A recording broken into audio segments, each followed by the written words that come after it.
So I hope you guys are doing extremely well. सबका बहुत बहुत स्वागत आज के सेशन के अंदर, काफ़ी दिनों बाद इस वाले माहौल के अंदर। तो आज मैं बात करने वाला हूँ डिटेल्ड 6 मंथ स्ट्रैटेजी के बारे में, जिसकी काफ़ी टाइम से डिमांड करी जा रही थी कि सर आप प्लीज़ 6 मंथ स्ट्रैटेजी बताइए CDS 2023 के लिए, और दोनों के लिए बताइए। CDS 2023 जो आपका 6 अप्रैल को एग्ज़ाम होने वाला है, वर्किंग और नॉन वर्किंग कैंडिडेट्स किस तरीके से अपनी तैयारी करें इस एग्जामिनेशन के बारे में। सो आई बी वर्किंग ऑन दिस, ठीक है। काफ़ी कॉम्प्रीहेंसिवली मैंने इसको डिज़ाइन करा है, और इसके अंदर ये भी एक चीज़ आपको जाननी पड़ेगी कि ये मैंने अपने हिसाब से डिज़ाइन करा है। आप इसके अंदर चेंजेस ला सकते हैं, कस्टमाइज कर सकते हैं एज पर योर नीड। अगर आपकी कोई स्पेसिफिक नीड है, आप हिस्ट्री पहले पढ़ना चाहते हैं, ज्योग्राफी बाद में पढ़ना चाहते हैं, या पॉलिटी पहले पढ़ना चाहते हैं, या फिर आप मैथ्स का जो मैंने आर्ट डिज़ाइन करा है आप उधर इंग्लिश देना चाहते हैं, वॉट एवर इट इज़, आप कस्टमाइज कर सकते हैं। मैंने एक जनरल टाइम टेबल बनाया है और एक जनरल स्ट्रैटेजी बनाई है आप सबके लिए। ओके, तो मेरा नाम संजय कुमार सिंह है, alumnus of the prestigious Indian Military Academy Dehradun, अगर आपको नहीं पता है। उसके अलावा I have also been part of, मैंने जर्नलिज्म भी करा है Indian Institute of Mass Communication Delhi से। उसके अलावा फर्स्ट अटेम्प्ट में मैंने UPSC, CDS और SSB क्लियर करा, and I had joined the army. I have also been part of intelligence bureau under ministry of home affairs. I have stints at IB, MHA in defense journalism, expert in GS security and IR with focus on personality psychological analysis। बहुत सारे मेरे recommendations हो गए, 80+ recommendation through my courses। And उसके अलावा I have also been part of Unacademy for more than 5 years plus. अब मैं I am the founder of Shaurya और विवेक डिफेंस एकेडमी, जो अकेडमी करंटली आपकी देहरादून के अंदर है, and the new branch is coming up in Delhi NCR region के अंदर इंदिरापुरम में उसकी न्यू ब्रांच खुल रही है, जहां पर आपकी 1 नवंबर 2022 से आपका SSB कोर्स स्टार्ट हो जाएगा, एंड 15 to 20 नवंबर के बीच में आपका first comprehensive detailed offline CDS batch start होगा। ये जो मैंने नवंबर की बात करी है सारे ऑफलाइन डिटेल्ड बैचेस हैं, और जो SSB का बैच होगा वो मेरा बैच 4.0 होगा। करंटली मेरा थर्ड बैच चल रहा है जो 12 सितंबर को स्टार्ट हुआ, 17 अक्टूबर को खत्म हो गया। Already these batches have given recommendation with in 10 to 13 days of their completion. Examples are Mohini Sharma, Vaishnavi, and recently one of my student Lokesh from my online batch has also got recommended for Indian Military Academy IMA। उसकी भी details आ जाएंगी। He was earlier recommended for Air Force also ground duty। तो मतलब he was recommended for flying but medical में आपको ground duty मिला उनको। 80+ SSB recommendation, actually this is much more than 100 when I recently went to IMA। तो काफ़ी सारे student वहाँ पर फॉलो कर रहे थे, but before joining the IMA, but I couldn't get in touch, मतलब नंबर वगैरह नहीं पता थे उनको। तो number is huge and huge number of selection and return examination. तो इसके बाद आगे बढ़ते हैं। पहले हम बात करेंगे नॉन वर्किंग कैंडिडेट्स की, क्योंकि नॉन वर्किंग कैंडिडेट्स बहुत ही ज़्यादा है नंबर के अंदर, ठीक है, और उसके बाद वर्किंग कैंडिडेट्स रिलेटिवली कम है। So what is the syllabus, question paper analysis, detail approach, best resources and books, and make a proper plan and stick to it. तो जो एस्पिरेंट है, डिफेंस एस्पिरेंट है, जिसके पास पूरा दिन है पढ़ने के लिए, तो आपको सबसे पहले सिलेबस पता होनी चाहिए, क्वेश्चन पेपर का थॉरो एनालिसिस करना है, डिटेल अप्रोच की आप थोड़ी पिरामिड को विस्तार में कर सकते हैं compare to a working candidate जिसकी टारगेटेड अप्रोच रहेगी, and best resources and books होनी चाहिए आपके पास। और इसके ऊपर भी मैं एक वीडियो बना दूंगा कि कौन सी बेस्ट रिसोर्सेज और books, and this will not be covered in this video, and make a proper plan and stick to it. तो मैं एक आपको प्लान दे रहा हूं, आप अगर उसका 70 to 80% भी अगर आपने कंप्लीशन कर लिया, आई एम जस्ट सेइंग, अगर आपने उसका 70 to 80% भी कंप्लीशन कर लिया, not even 100%, I am 100 not even 100 200% sure that you will clear the examination. Okay, तो इसी में आगे बढ़ते हुए एक मैंने एक बेसिक बनाया है non working candidate time table का, जिसके अंदर एक बच्चे के पास 10 से 12 या 13 घंटे हो सकते हैं, ठीक है। और बिल्कुल जाहिर सी बात है कि इसके अंदर शुरू के जो मॉर्निंग के हमारे आवर्स होते हैं वो हमारे पास ज़्यादा कंसंट्रेशन वाले आवर्स होते हैं, एंड जनरली एक एवरेज किसी बच्चे की 7 या 8 घंटे है, but the number of hours I have taken here are higher because you will have to push your limits specifically. अगर आपने अभी अभी तैयारी करना स्टार्ट करा है तो आपको अपनी लिमिट्स को पुश करना पड़ेगा। ओके, सो 6, अगर आप 6 बजे उठते हैं तो अपनी बेसिक एक्टिविटीज प्लस बात, अगर आप सुबह नहाना चाहते हैं 6:30 बजे से 9:30 बजे तक आपका पहला स्लॉट्स है। इसके अंदर आप मैथ GS के जो डिफिकल्ट पार्ट है या कंसेप्चुअल पार्ट है उसको उठा सकते हैं। उसके बाद breakfast 30 minutes 10 AM to 12:30 PM। Second slot तो आपके पास क्या हो गया, यहाँ पर 3 घंटे का स्लॉट बन गया। फिर 10 से 12:30 आपका 2.5 घंटे का स्लॉट बन गया। उसके बाद 12:30 से 2 बजे लंच प्लस आफ्टरनून नैप। ऐसा नहीं है कि इसमें मैंने ब्रेक्स नहीं दी हैं, लंच के बाद कम से कम आपको आधा घंटा पौना घंटा की नैप ले लेनी चाहिए ताकि आप रिफ्रेश हो जाएं। उसके बाद 2 बजे से लेके 4 बजे तक आपका तीसरा स्लॉट, तो ये आपका 2 घंटे का हो गया। 4 बजे से 4:30 बजे टी ब्रेक, ठीक है, आपने चाय वगैरह ली, ठीक है, हल्का सा घूमे फिरे, फिर रिफ्रेश हुए। उसके बाद 4:30 से 6:30 बजे का फिर 2 घंटा, फिर 6:30 से 7 बजे तक का you can lighten up you because it has been exhausting day till now. इसके अंदर आप नोट्स देख सकते हैं या फिर मोबाइल पर कुछ देख सकते हैं, कुछ एंटरटेनमेंट के लिए देख सकते हैं या फिर वॉक पर जा सकते हैं। देन 7 to 9 PM आपका फिफ्थ स्लॉट 2 घंटे का। 9 to 10 डिनर प्लस वॉक, या फिर if you want to speak to your parents तो आप वो कर सकते हैं। उसके बाद अगर इसके बाद भी आपके पास एनर्जी लेफ्ट पड़ती है तो 10 से 11 का जो छठा स्लॉट है ये आप अपनी कम्युनिकेशन स्किल सेट को दे सकते हैं। अगर आप एसएसबी की, मैं हर समय कहता हूँ कि एसएसबी की तैयारी पहले ही स्टार्ट कर देनी चाहिए, तो कम्युनिकेशन को, इंग्लिश को, अपनी पर्सनालिटी को या अपनी किसी हॉबी को परस्यू कर सकते हैं इस 11 बजे में। अगर आपको लगता है नहीं मुझे वो नहीं करना है, मैं पढ़ाई पे ही फोकस करना चाहता हूँ सीडीएस तक, तो छठा स्लॉट आपका उसके लिए जा सकता है। But if you are dead tired then you can sleep by 10 PM। Okay, तो दिस इज अप्रॉक्सीमेटली अगर आप देखेंगे 3 साढ़े 5 घंटे, 7.5 घंटे, 7.5 और 4 11.5 घंटे हो गए हैं आपके पास। Okay, and obviously the morning hours will give you more energy compare to the evening hours. Evening hours में आप करंट अफेयर पढ़ सकते हैं क्योंकि दिमाग थक जाता है, तो आप करंट अफेयर्स को देख सकते हैं। ओके, तो that is one thing which you need to realise. Okay, and moving on, इसी के अंदर एक और चीज़ का ध्यान रखिए कि अभी मैंने ये जो टाइम टेबल बनाया है ये अक्टूबर के ऑनवर्ड्स बनाया है। अगर आपके पास सितंबर में 5, 6 या 7 दिन है तो तब तक आप ये सारी चीज़ें कर सकते हैं, सिलेबस, क्वेश्चन पेपर एनालिसिस, आपकी अप्रोच क्या रहेगी।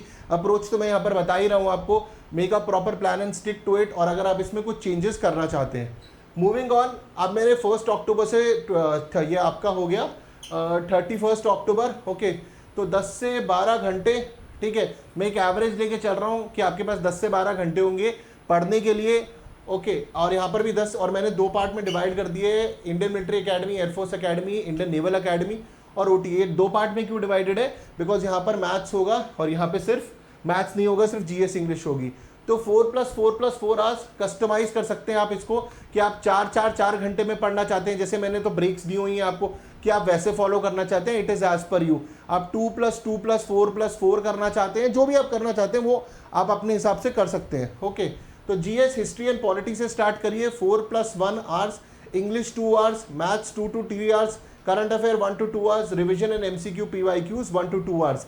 अब इसमें 1 to 2 आवर्स के कहने का मतलब है कि आप या तो 1 घंटा दीजिए या 2 घंटा दीजिए। अगर आप मैथ्स को 2 घंटा दे रहे हैं या 3 घंटा दे रहे हैं तो किसी का 1 घंटा कम हो जाएगा।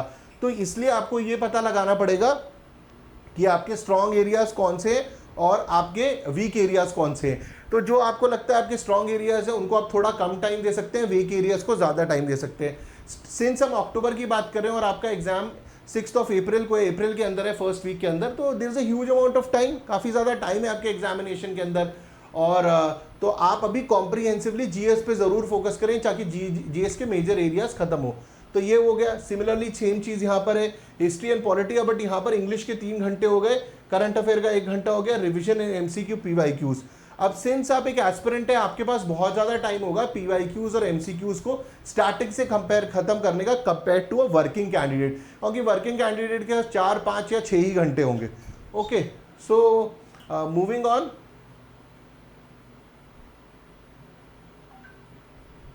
ओके,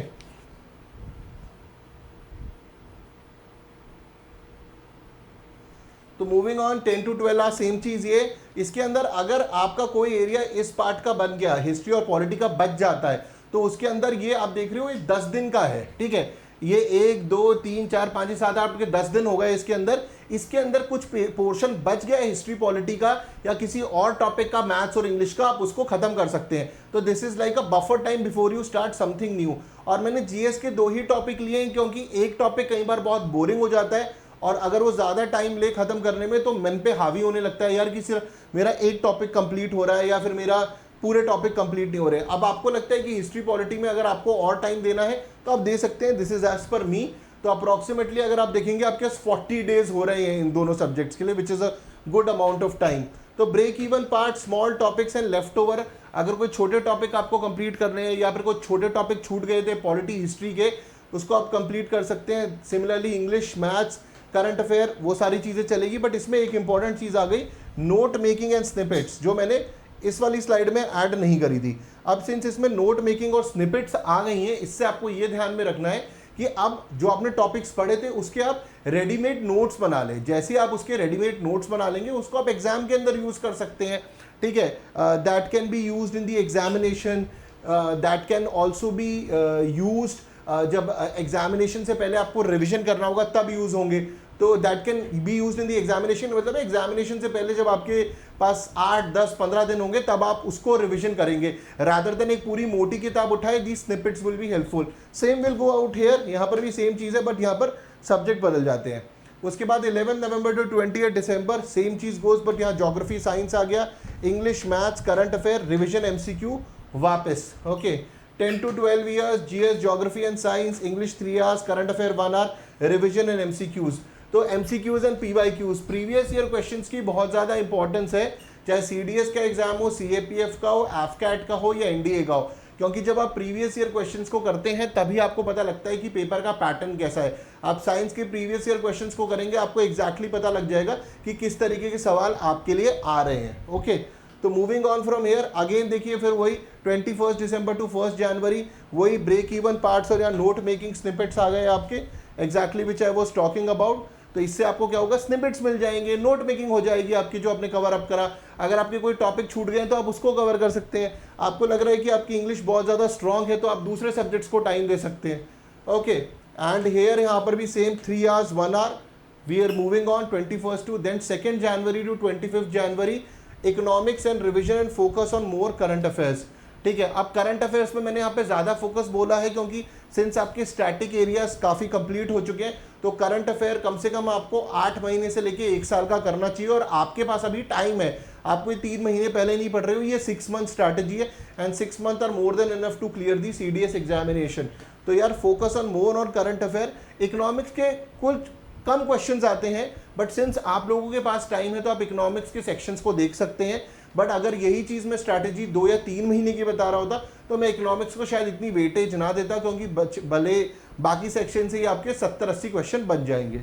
ओके, तो बाकी सारी सेम चीज़ें चल रही हैं बट यहाँ पर MCQ PYQs 10 to 12 hours, economics and revision, English. अब economics is important for OTA क्योंकि OTA के अंदर आपका सिर्फ GS और इंग्लिश है, तो वहाँ पर तो हर सेक्शन GS का मैटर करता है। But when it comes to IMA, INA and AFA, वहाँ पर आपका मैथ्स और इंग्लिश से भी आप स्कोर को लेके जा सकते हो and then if you are able to score good part in the GS it will be आपका हो जाएगा उसके थ्रू। तो इकोनॉमिक्स करनी है और आपको मैंने यहाँ पर इकोनॉमिक्स इसलिए लिखी है क्योंकि आपके पास अभी टाइम है। अगर ये मैं 3 मंथ या 2 मंथ स्ट्रैटेजी बना रहा होता तो शायद मैं इकोनॉमिक्स को इतनी वेटेज ना देता, बाकी सेक्शंस को देता, क्योंकि पॉलिटी, हिस्ट्री, ज्योग्राफी, साइंस और करंट अफेयर कुल मिला के यही आपके 80-90 क्वेश्चन बन जाने हैं। ठीक है, और साइंस के तो देखो 30-32 क्वेश्चन आते हैं। सो मूविंग फॉरवर्ड, उसके बाद 2 जनवरी टू 25 जनवरी हुआ। ठीक है, उसके बाद 25 जनवरी टू 5 फरवरी अगेन फिर से वही आ गया आपका ब्रेक इवन पार्ट्स। कुछ पुराने टॉपिक्स बच गए इकोनॉमिक्स के, करंट अफेयर के, या कुछ पुराना हिस्सा बच गया उसको कंप्लीट करा। English 2 hour, maths 2 to 3 hours, current affair, note making snippets, जो आपने टॉपिक्स पढ़े उसके नोट्स बना लो। ठीक है, अब आप पूछ रहे हो कि सर जब हमने टॉपिक पढ़ा तुरंत नोट्स बना ले, वो भी आप कर सकते हो बट वो बहुत टाइम कंज्यूमिंग हो जाता है। आप डेडिकेटेड टाइम आपको देना पड़ेगा और जब आप नोट्स बनाते हो ना उसमें बहुत टाइम लगता है। और जब आप बाद में नोट्स बनाओगे, जैसे आपने एक टॉपिक खत्म करा उसके थोड़े दिन बाद बताओगे, आपको ये भी पता लगेगा कि आपका रिटेंशन कितना रहा। फॉर एग्जाम्पल, मैंने एक टॉपिक 15 दिन पहले पढ़ा और मैं वापस जाता हूँ 10 दिन बाद उसमें कि ये पता लगेगा कितना मुझे याद है, और फिर जब आप उसके नोट्स बनाओगे वो आपका दूसरी बार भी रिविजन भी हो जाएगा, राइट। तो दैट इज, एक बार आपने पढ़ा, एक बार फिर आपका सेकेंड टाइम, फर्स्ट टाइम यहाँ पे रिविजन हुआ और एक आगे भी होंगे आपके। तो ये नोट मेकिंग स्निपेट सेम चीज़ चल रही है यहाँ पर। अगर आपको लगता है कि नहीं मुझे तो भैया साथ में ही नोट्स बनाने हैं तो you can do that as well. Okay, तो उसके बाद 6 फरवरी टू 28 फरवरी यहाँ पर फोकस सिर्फ और सिर्फ रिवीजन के अंदर है। तो आपका सेकंड टाइम रिवीजन नोट्स के टाइम पर हो रहा है and this is your, sorry, first time आपने पढ़ाई करी उसके बाद फिर फर्स्ट रिवीजन, ये आपका सेकंड रिवीजन। यहाँ पर आप मल्टीपल टाइम्स कर सकते हैं डिपेंडिंग आपकी कैपेसिटी कितनी है। GS, English, maths, current affair पे मैं थोड़ा फोकस अब ज़्यादा कर रहा हूँ इस टाइम पर, क्योंकि लास्ट के दिनों में करंट अफेयर्स को आप और निपटा सकते हैं। अगर आपको लगता है नहीं करंट अफेयर की जगह मैं ये 2 घंटे सिर्फ जीएस के रिवीजन को देना चाहता हूँ क्योंकि मेरा करंट अफेयर खत्म हो चुका है, then you can give it. तो you can customise as per you. मैं आपको एक जनरल प्लानिंग दे रहा हूँ। रिवीजन एंड नोट मेकिंग यहाँ पर भी आपकी कंटिन्यूस चलती रहेगी। नोट मेकिंग बनाई और आप देख लो अब आपका टाइम भी बढ़ गया है 6 से 28 फरवरी, फिर 10 to 12 आवर सेम चीज़ यहाँ पर चल रही है। English, current affair, GS, revision and note making snippets. Okay, उसके बाद अगर हम देखें then we come to the last part 1 March to 31 मार्च।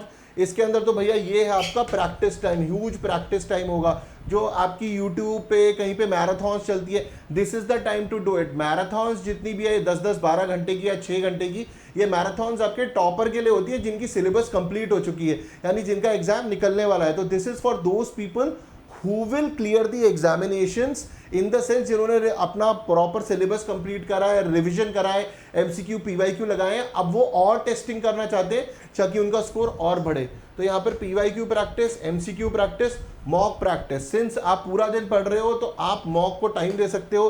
किसी दिन इंग्लिश लगाया, मैथ लगाया, जीएस लगाया, similarly you can do it. काफ़ी सारे जो लोग हैं वो वीकडेज पे वीकेंड्स पे करते हैं, तो that is up to you, but it is better since आपके पास टाइम है। And revision on the weak areas. जब आप मॉक टेस्ट दोगे और क्वेश्चन एरियाज को देखोगे, आपको पता लग जाएगा कि भैया मेरा हिस्ट्री में क्या गलत हो रहा है, मैथ में क्या गलत हो रहा है, इंग्लिश में क्या गलत हो रहा है। जो एरिया आपका गलत हो रहा है, तो जो नोट्स आपने बनाए हैं या जो टॉपिक्स आप में गलती कर रहे हो उसको जाइए, उसको रिवाइज करिए। इससे आपका ओवरऑल स्कोर बढ़ने लग जाएगा। This is very important, this part. यही वो पार्ट है जो डिस्टिंग्विश करता है कि आप एग्जाम पास करोगे कि नहीं करोगे। क्योंकि काफ़ी सारे लोग सिलेबस कंप्लीट करते रहते हैं 31 मार्च तक। 31 मार्च तक अगर आप सिलेबस ही कंप्लीट कर रहे हो तो आगे क्या होगा। And this is again a comprehensive approach. काफ़ी सारे लोग 3 महीने में भी क्लियर करते हैं, but that is a targeted approach. ठीक है, स्पेसिफिक एरियाज को देखा, but for you can go into detail since you got time. And एक बार आपने अच्छी तैयारी कर ली, वो हर एग्जाम में हेल्प करेगी। तो अगेन पीवाईक्यू प्रैक्टिस, सेम चीज goes out here also. Okay, अब 1 to 3 अप्रैल इसमें सिर्फ revision, going through your handy small notes, not getting in panic mode. यार मेरा तो ये टॉपिक छूट गया, वो टॉपिक छूट गया। अगर आप पैनिक मोड में जाएंगे कुछ नहीं होगा, जो आपको आता है आप उसमें भी गलती करने लग जाएंगे। तो पैनिक मोड के अंदर नहीं जाना है अपने को। Not starting any new subject, ठीक है। Relax the brain, it should now start preparing for the heavy war on D day. आपके ब्रेन को अब शांति देनी पड़ेगी ताकि वो जिस दिन एग्जाम है उस दिन मैथ, इंग्लिश और जीएस के लिए पूरी अच्छी तरीके से तैयार हो जाए, क्योंकि काफ़ी हैवी रहेगा वो। ओके, उसके बाद 4 to 5 अप्रैल भैया कोई नया टॉपिक मत उठा लेना, नई चीज़ें मत उठा लेना। Relax yourself, pen, pencil, admit card, food, patience, yoga and shanti. Detail video on this later. जब आपका एग्जाम पास में आएगा तब मैं इसके लिए वीडियो बनाऊंगा, अभी तो एग्जाम काफ़ी दूर है।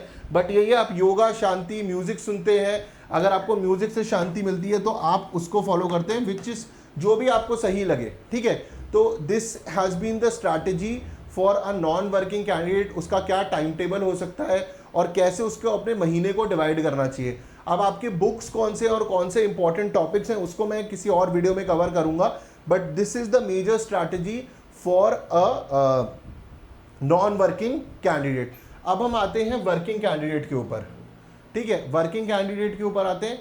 तो यहाँ पर आपके लिए बिल्कुल सही कह रहा हूँ, when the going gets tough the tough gets going. आपके लिए मुश्किल होगा क्योंकि आपके पास इतना टाइम नहीं होगा। अगर आप वर्क फ्रॉम होम कर रहे हैं, ठीक है, अगर आप वर्क फ्रॉम होम कर रहे हैं तो आपको कुछ एडवांटेजेस मिल सकती हैं, बट जिन सबसे मतलब अब इतना वर्क फ्रॉम होम रहा नहीं है, ज़्यादातर चीज़ें खुल गई हैं, तो आपको ऑफिस जाना है। तो मैं ये अप्रॉक्सीमेट लेके चल रहा हूँ कि आपके पास 4 से 6 घंटे होंगे मैक्सिमम, बट आपको अपने ट्रांसपोर्टेशन टाइम को यूटिलाइज करना पड़ेगा, ऑफिस की ब्रेक्स को यूटिलाइज करना पड़ेगा, ऑफिस में गॉसिप में ज़्यादा ध्यान नहीं, एमसीक्यू पीवाईक्यू पे ध्यान देना पड़ेगा। ओके, तो यहाँ आपके लिए भी same syllabus, question paper analysis, but आपकी टारगेटेड एरिया अप्रोच हो जाएगी, हाईली टारगेटेड। आप डिटेल कॉम्प्रिहेंसिव अप्रोच नहीं करोगे। जैसे एक एस्पिरेंट के पास 10 से 12 घंटे हैं, आपके पास गिनती का टाइम है, तो आप स्पेसिफिक हिस्ट्री का, जैसे अगर मॉडर्न हिस्ट्री सबसे इंपॉर्टेंट है तो आप सबसे पहले मॉडर्न हिस्ट्री खत्म करेंगे। फॉर एग्जांपल मॉडर्न हिस्ट्री के साथ आर्ट एंड आर्किटेक्चर के बड़े क्वेश्चन आते हैं, आप उसको कंप्लीट करेंगे। पॉलिटी के अंदर fundamental duties, fundamental rights, DPSC, salient feature of constitution, which are the important areas, आप उस पर फोकस करेंगे। तो ये जो इंपॉर्टेंट एरियाज हैं हिस्ट्री, पॉलिटी, ज्योग्राफी, इकोनॉमिक्स के, इसका भी मैं एक वीडियो बना दूंगा लेटर ऑन, जिसको आप देख सकते हैं, जिससे आपको पता लग जाएगा। बट अभी के लिए पहले हम ये समझें make a proper plan and again if you finish 70, अगर आपने 70 से 80% प्लान फॉलो कर लिया जो मैं आपको देने वाला हूं, आपका एग्जाम निकल जाएगा, ठीक है। आपकी टारगेटेड अप्रोच है and again you can not go as like 10 to 12 hours because you are a working candidate. Working candidate की अपनी एडवांटेजेस होती हैं जो एसएसबी के अंदर आती हैं, उसको बड़ी एडवांटेज मिलती है एसएसबी के अंदर कि आप काम कर रहे हो तो आपके पास ऑलरेडी एक ऑप्शन भी होता है and the interviewer also gets okay he is also a working person, ये नहीं हुआ तो ये कर सकता है वगैरह वगैरह। तो उसकी एडवांटेजेस होती हैं जो मैं किसी दिन एसएसबी की क्लास के अंदर बताऊंगा, या फिर मैंने बहुत सारे एसएसबी के रिकॉर्डेड वीडियोस चैनल पे डाले हुए हैं जिनको आप देख सकते हैं। ओके, तो मूविंग ऑन, तो वर्किंग कैंडिडेट टाइम टेबल मैं मान के चल रहा हूँ, एक एवरेज मैंने ले लिया है कि आपका ऑफिस 9 बजे से 6 बजे तक का है। अब किसी का 8 बजे से 5 बजे तक हो सकता है, किसी की नाइट शिफ्ट हो सकती है, तो वो आपको कस्टमाइज करना पड़ेगा। मैंने एक एवरेज टाइम लिया है। ओके, तो आप कमेंट सेक्शन में ये मत बोलना सर मेरा ये टाइम है, ऐसा बता दो, वो आपको खुद करना पड़ेगा कस्टमाइज। मैं एक जनरल टाइम टेबल ले रहा हूँ। ओके, तो अगर आपको भैया 5 बजे सुबह उठना पड़ेगा, आपके पास सिंस 5 से 5:30 बेसिक एक्टिविटीज प्लस बात आपने खत्म, आप सुबह सुबह ही नहा लो क्योंकि आपको ऑफिस भी निकलना है। ओके, तो 5:30 से 8:30, 8 साढ़े 8 जितना भी, अगर आपका ऑफिस बहुत ही पास है और आप आधे घंटे में पहुंच सकते हैं तो 8:30, अगर आपका दूर है आपको 1 घंटे में पूरा टाइम लगता है तो 8। तो डिपेंडिंग अपॉन आपका पहला स्लॉट हो गया ये या तो 2.5 घंटे का होगा ये आपका, या फिर 3 घंटे का होगा या 2.5 घंटे का होगा। फिर 9 से 6 आपके ऑफिस आर, फिर आप ऑफिस से अगर 6 बजे निकलते हैं तो 6 से 7:30 8, ऑफिस से जब आप घर पर आए, घर पर आने के बाद फटाफट आपने अर्ली डिनर करा, आपको डिनर जल्दी करना पड़ेगा। और अगर आप डिनर उस टाइम पे करते हैं, कुछ लोग लेट भी कर सकते हैं, बट आई विल प्रेफर कि आप पहले डिनर कर लें और आकर आप थोड़ा रेस्ट लें। आप आधा पौना घंटा रेस्ट लें क्योंकि आप पूरा दिन ट्रैवल करके आए हैं और बॉडी की एनर्जी वीक हो रही है और आपको नींद आ रही होगी, तो कम से कम आधा पौना घंटा रेस्ट लें, ठीक है। Return to home plus small nap for higher energy levels को पुश करें। फिर 7:30 से 8 या 8:30 तक डिनर। अगर आपने पहले डिनर कर लिया है तो ये भी आपका स्टडी स्लॉट बन जाएगा। ये 8 7:30 की जगह 7:30 8 तक भी स्टार्ट हो सकता है। ये आपका सेकंड स्लॉट बना, करीबन आपका ये जैसे यहाँ पर ये 2.5 घंटे से 3 घंटे का बन सकता है, ये भी आपका 2.5 घंटे से 3 घंटे का बन सकता है। फिर 11 से 12 थर्ड स्लॉट, लाइटर टॉपिक 1 घंटे का, करंट अफेयर वगैरह। तो कुल मिलाकर आपके पास 6 घंटे मैक्सिमम हो सकते हैं और मिनिमम आपके पास 4 घंटे हो सकते हैं जो मैं लेके चल रहा हूँ। ओके, तो सैटरडे और संडे को आपको बहुत अच्छी तरीके से यूटिलाइज करना पड़ेगा। उस दिन आप कोई मटर गश्ती नहीं कर सकते, घूमना वरना आपको काफ़ी कम करना पड़ेगा। जब तक अगर आपको CDS का, आपको डिफेंस फोर्सेस ज्वाइन करनी है, आर्मी नेवी एयरफोर्स ज्वाइन करनी है, तो भैया सैक्रिफाइस करना पड़ेगा। दैट इज़ वाई वो कोट पहले मैंने आपको दिखाई थी भैया। एंड इस बात का ध्यान रखिए, जिसमें हंगर होगा वही सैक्रिफाइस करेगा, जो सैक्रिफाइस करेगा उसी को सक्सेस मिलेगी। और जब आप सो रहे हैं और आप काम नहीं कर रहे हैं, देयर इज वन अर्जुन जो अपनी तैयारी करने में लगा हुआ है और आपको पिछाड़ के आगे निकल जाएगा, तो उसे पिछाड़ने मत दीजिए क्योंकि वो अर्जुन आपको बनना है। Okay, moving on. Saturday Sunday को हॉलीडे है तो इसको आपको बहुत थॉरली डिटेल में, इस दिन आपको 10-12 घंटे निकाल के पढ़ाई करनी पड़ेगी। एक और चीज़, इफ़ यू आर ट्रैवलिंग, अगर आपका ट्रैवलिंग टाइम हाई है तो ट्रैवल के अंदर मोबाइल पे MCQ PYQs प्रैक्टिस करिए या फिर बुक के अंदर जो भी है, and which can be done. और दूसरी चीज़ आप क्या कर सकते हैं, उस टाइम पे जो छोटे छोटे ऐप है जैसे InShots ऐप है, इसके अंदर जो न्यूज़ है वो आपको पता लग जाएंगी। या फिर अगर आपको कोई एडटेक का ऐप यूज़ कर रहे हैं उससे आपको न्यूज़ पता लग जाएंगी, ठीक है। ताकि आपको न्यूज़ पता लगती रहे। इंडियन एक्सप्रेस एक्सप्लेन सेक्शन देख लीजिए, फटाफट जो स्क्रॉल, जैसे इंस्टाग्राम इंडियन एक्सप्रेस का आपको पता लग जाएंगी। ये मैं सिर्फ इसलिए कह रहा हूँ ताकि आपके एक दिन में 15 मिनट के अंदर आपको बेसिक न्यूज़ की खबर हो। करंट अफेयर तो आप आगे भी पढ़ सकते हैं, बट अगर आपने एक बार देख ली तो वो आपकी एक फेंट मेमोरी में, एक बार मेमोरी में ज़रूर रजिस्टर हो जाएगी कि ऐसा कुछ पढ़ा था। ओके, तो moving on for current affair in shorts और मैं आपको ये करंट अफेयर्स के लिए इसलिए बोल रहा हूँ क्योंकि जो मैं टाइम टेबल बता रहा हूँ उसमें हर दिन करंट अफेयर्स का एकदम से आपको इतना टाइम नहीं मिलेगा, खासकर जो मैथ्स इंग्लिश GS कर रहे हैं, क्योंकि GS के टॉपिक्स को करना है। तो इसलिए करंट अफेयर्स के लिए ये ऐप्स को यूज़ करना पड़ेगा आपको।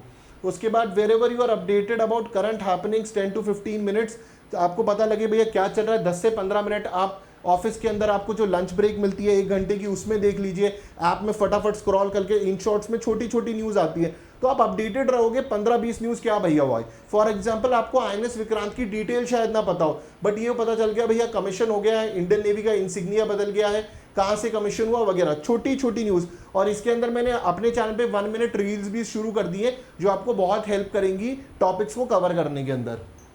Basics, rest will have a strategy for current affair, okay. उसके अलावा 1 अक्टूबर टू 31 अक्टूबर में आपके पास मैं 4 से 6 घंटे ले रहा हूँ, टेकिंग दी हायर साइड, तो कस्टमाइज कर सकते हैं जी हिस्ट्री एंड पॉलिटी। अब जैसे कि हिस्ट्री में मैं कह रहा हूँ यहाँ पर आपके पास टारगेटेड अप्रोच है, आप स्पेसिफिक सेक्शंस को पहले टारगेट करिए, उसके बाद लास्ट में अगर आपके पास टाइम बचता है तो then you can go to complete the other topics. तो जो आपको क्वेश्चन पेपर एनालिसिस बड़ा थॉरली करना पड़ेगा कि ये जो 70-80 क्वेश्चन आ रहे हैं सबसे ज्यादा कहाँ से आ रहे हैं। तो modern history and art and culture, ये एग्जाम्पल दिया है। फॉर एग्जाम्पल अगर कुछ और है तो आप उसको देख सकते हैं, ये बस एग्जाम्पल के तौर पे बता रहा हूँ। मैथ्स इंग्लिश को 1-1 घंटा, क्योंकि आपके पास सिर्फ 6 घंटे है, ओके। सिमिलरली यहाँ पर history polity English current affair. अब आप देख रहे हैं यहाँ पर करंट अफेयर है, बट यहाँ पर मैंने नहीं डाला है हर दिन का, क्योंकि अभी आपको बाकी सेक्शंस को करना है। करंट अफेयर के 10-15 क्वेश्चन को हम बाद में भी टैकल कर सकते हैं, क्योंकि बट अगर हिस्ट्री पॉलिटी आपकी कंप्लीट नहीं हुई तो आपको बड़ी टेंशन होने लग जाएगी, यार इतना बड़ा पोर्शन मेरा बाकी पड़ा हुआ है। दूसरी चीज आपको इस बात का ध्यान रखना है कि आपको ऑफिस के अंदर जब भी खाली टाइम मिले और आप कुछ भी न्यूज पढ़ सकते हैं, कुछ क्वेश्चन प्रैक्टिस कर सकते हैं, प्लीज करें, गॉसिप में ना घुसे, ओके। उसके बाद सैटरडे एंड संडे का बड़ा तगड़ा यूटिलाइजेशन करना पड़ेगा आपको। On these you will need to stretch for आपको, मतलब आपको यहाँ पर 10 से 12 घंटे खींचने पड़ेंगे, जैसे कि हमने एक नॉर्मल एस्पिरेंट के साथ देखा था। नोट्स, रिवीजन, करंट अफेयर, यानी कि मैंने आपसे बोला था करंट अफेयर्स की एक और स्ट्रैटेजी होगी। तो आप वो जो मंडे टू फ्राइडे तो आपने देख लिया, सैटरडे अगर आपका हाफ डे है, ठीक है, तो हाफ डे में आकर ये सारी करंट अफेयर के टॉपिक जो नहीं पढ़ पाए, नोट्स आपके नहीं बन पा रहे, जैसे हमने देखा था एस्पिरेंट के पास तो हर दिन ही ऑलमोस्ट टाइम है, मैंने 10-10, 15-15 दिन भी दिए थे उसको, ठीक है। तो notes making, current affair, MCQ practice आप कर सकते हैं इन दिनों के अंदर। If something is left, detailed topic which needs time in later months to be used for mocks and test practice। जैसे ही आपका मार्च अप्रैल का महीना आएगा, इसके अंदर हम इन सैटरडे संडे को मॉक्स के लिए यूज करेंगे, और बाकी सारे दिनों के अंदर जो आपके टॉपिक छूट गए या बहुत ही कंसेप्चुअल टॉपिक है जो आप मंडे टू फ्राइडे खत्म नहीं कर पा रहे हैं, वो इस दिन कर सकते हैं। MCQ, PYQ practice, note, revision, current affair. तो सैटरडे संडे के अंदर जो चीजें आपकी बच रही हैं, करंट अफेयर बच रहे, उनको यूटिलाइज करिए। मैं फिर से बोल रहा हूँ, ये जो टाइम टेबल है ये उन लोगों के लिए जो हंगर और सैक्रिफाइस करने को तैयार है। This is not for those people जो सोच रहे हैं कि ऐसे बैठे बैठे ही पेपर निकल जाएगा, नहीं निकलने वाला। और अगर आपने एक बार ये मेहनत कर ली तो आपके आगे के सीडीएस, एफकेट सारे ही, सॉरी सीडीएस निकलता रहेगा, though it will also help in the AFCAT, okay. और ये जो मैंने बोला है इसे सैटरडे संडे, बेसिकली ये आपके अक्टूबर से ही स्टार्ट हो जाएगा, ओके। और सितंबर के अगर जो आपके दिन बचे हुए हैं उसके अंदर वो अप्रोच, सिलेबस, कौन कौन से एरियाज है उनको आप देख सकते हो। सो मूविंग ऑन, कस्टमाइज, इसके अंदर फिर वही ब्रेक इवन पार्ट्स वाली बात जो मैंने एस्पिरेंट्स के लिए आपको बताई थी। अगर आपका कोई टॉपिक छूट जाता है हिस्ट्री पॉलिटी का, उसको कंप्लीट करिए। आप उतनी डिटेल में नहीं जा पाएंगे जितनी डिटेल के अंदर एक नॉर्मल एस्पिरेंट जाएगा, उसके पास 5 या 6 घंटे हैं। आपको बड़ी टारगेटेड अप्रोच रखनी पड़ेगी विद टाइम, क्योंकि आपके पास 6 महीने का स्टिपुलेटेड टाइम है। Probably in the next attempt if you clear this one, जो टॉपिक्स बच जाते हैं वो आप अप्रैल के बाद उनको कंप्लीट करके और अपने आप को स्ट्रांग बना सकते हैं। इंग्लिश इस टाइम पे आपकी ब्रेक रहेगी 10 दिन के अंदर। मैथ्स को 1 घंटा मिलेगा, और यहाँ पर देखो मैंने करंट अफेयर्स के लिए 2 घंटे आपके ऐड कर दिए हैं।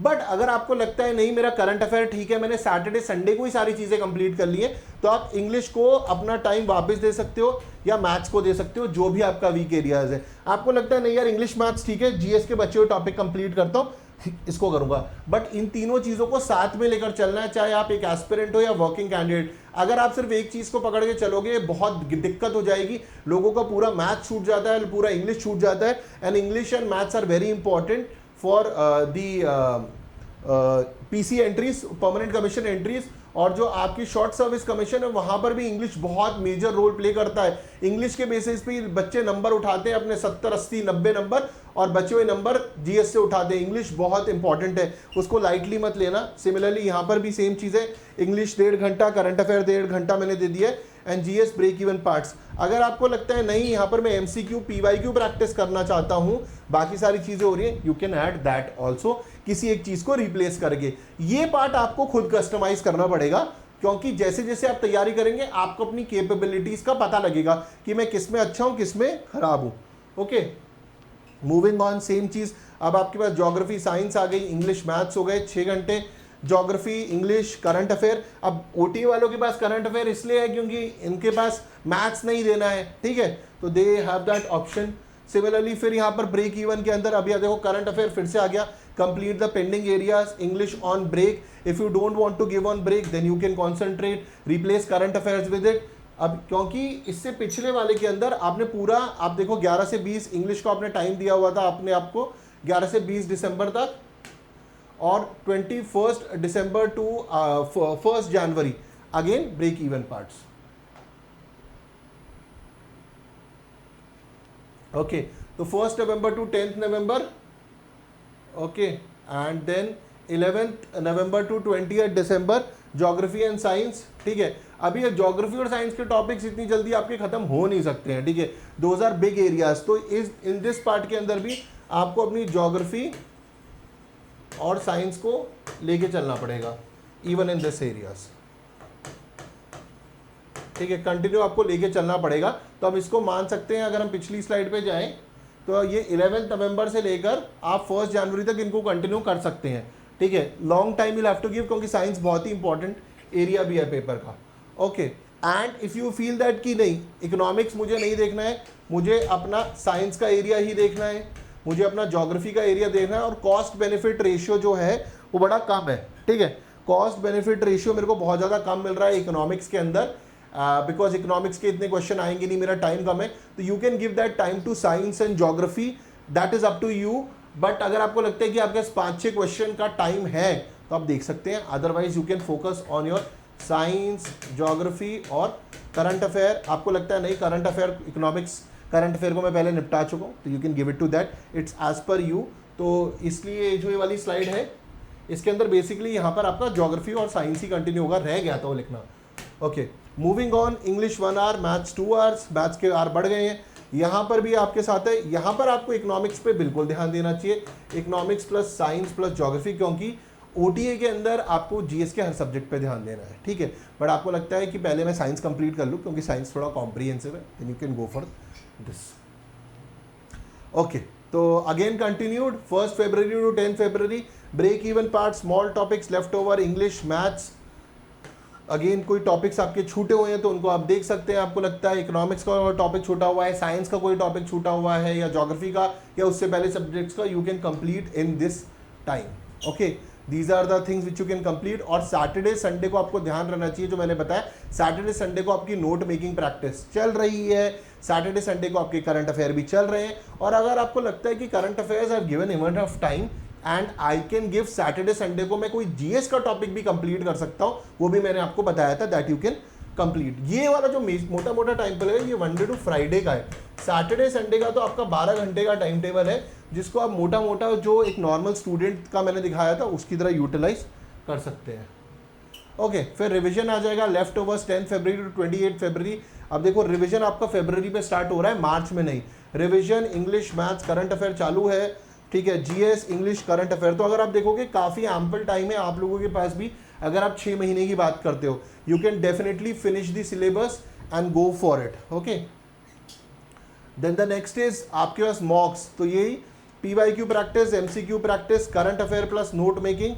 मॉक प्रैक्टिस आप वीकेंड्स पे कर सकते हो। अब जो आपके सैटरडे संडे हैं वो सिर्फ मॉक को जाएंगे, आप कम से कम 2 से 3 मॉक कंप्लीट कर सकते हो एक दिन के अंदर। 2 मॉक कंप्लीट करे, सैटरडे को आपने सुबह मॉक दिए, फॉर एग्जांपल एक आपने एक 8 से 10 दिया, फिर एक आपने 12 से 2 दिया, फिर ब्रेक लिया और 4 बजे से उसको एनालाइज करा। Same you can do on Sunday also. इस तरीके से आपके 4 मॉक कंप्लीट हो जाएंगे। This is you have to do, क्योंकि मॉक से ही आपको पता लगता है कि एग्जामिनेशन में आप कैसे बिहेव करने वाले हो। Same for here. और इसके अलावा अगर आपको कोई लगता है कि नहीं भैया कोई एरिया बचा हुआ है तो वो वीकेंड्स को भी आप देख सकते हो। Then the 1st to 3rd ये आपका मोटा मोटा 10 फरवरी टू 28 फरवरी हो गया। ओके, हाँ मैंने कहा यार स्लाइड छूट गई थी मेरे को लगा, ठीक है, हाँ ये हो गया। फिर ये आपका मॉक हो गया, मेरे को लगा मार्च बीच में निकल गया कहीं, ठीक है, तो ये आपका मॉक हो गए। और उसके बाद फिर 1st to 3rd April revision, going through your handy small notes. Not getting in panic, not starting any. Please ध्यान में रखिए, अप्रैल के टाइम पर आप कोई नया सब्जेक्ट स्टार्ट मत कर देना। लास्ट के 7-8 दिनों में ही किसी को कॉल आता है, भाई तेरा ये टॉपिक खत्म हो गया, दोस्त तेरा ये टॉपिक, उससे बच्चा टेंशन में आता है और वो टॉपिक कंप्लीट करने के चक्कर में लग जाता है और जो आता है उसको भूल जाता है। एंड सबसे बड़ी दुविधा ये है कि वो, और सबसे बड़ी परेशानी कि वो जो नया टॉपिक पढ़ता है वो एग्जामिनेशन में भी नहीं आता, ना उसे समझ में आता है। अगर वो आ जाता है तो वो आंसर भी याद नहीं रहता। जैसे कुछ लोग एग्जामिनेशन जस्ट पहले सुबह एटलस वगैरह देख रहे होते हैं। ओके, तो ये आपका मॉक वाला टाइम हो गया। This is all this relax brain, ये मैं आपको पहले ही बता चुका हूँ कि इसमें क्या करना है। ये तो सेम है हर स्टूडेंट के लिए, इस पर डिटेल वीडियो लेटर भी आएगा। जो लास्ट का 1 वीक है उसमें क्या करना चाहिए, ये तो नॉन वर्किंग के लिए भी सेम ही था। And please like share and subscribe. काफ़ी मतलब डिटेल के अंदर मैंने ये वीडियो बनाया है, और सो दैट अगर मुझसे कुछ गलती हो गई है, कुछ स्पेसिफिक आपका क्वेश्चन है तो आप मुझसे पूछ सकते हैं, कुछ घंटे में या कुछ डेट में गलती हो गई हो तो लाइक शेयर एंड सब्सक्राइब जरूर करें। काफ़ी मेहनत से बनाए। और जो आपके साथ फेलो सीडीएस एस्पिरेंट है, जिनको नहीं पता है कि तैयारी कैसे करनी चाहिए, उनसे ज़रूर बोलिए कि इस चैनल शौर्य विवेक डिफेंस एकेडमी सावधा चैनल से जुड़े। इस वीडियो को लाइक करें, शेयर करें, चैनल को डेफिनेटली सब्सक्राइब करें। और जो आपकी बेस्ट बुक्स हैं वो, और सबसे इंपॉर्टेंट टॉपिक्स कौन से हैं, कि कौन सी इंपॉर्टेंट बुक्स हैं और सब्जेक्ट वाइज सबसे इंपॉर्टेंट टॉपिक्स कौन से हैं, उस पर भी मैं आपके लिए एक वीडियोस लेकर आऊँगा, अलग अलग वीडियो, जिससे आपको हेल्प मिले just like this. But it will take some time because थोड़ी रिसर्च करके ही लेकर आऊँगा। हालांकि मैंने पहले भी बहुत वीडियोस बनाए हुए हैं, but students keep asking again, तो I will put that again कि अगर कुछ नई चेंजेस हुई हो तो। So guys, thank you very much. I hope you did like this video and kindly like share and subscribe the channel. सारे fellow aspirants को जो CDS, NDA, CAPF, AFCAT की तैयारी कर रहे हैं एंड स्पेसिफिकली SSB की तैयारी कर रहे हैं, उनको चैनल के साथ जरूर जोड़िए। Thank you very much and जय हिंद।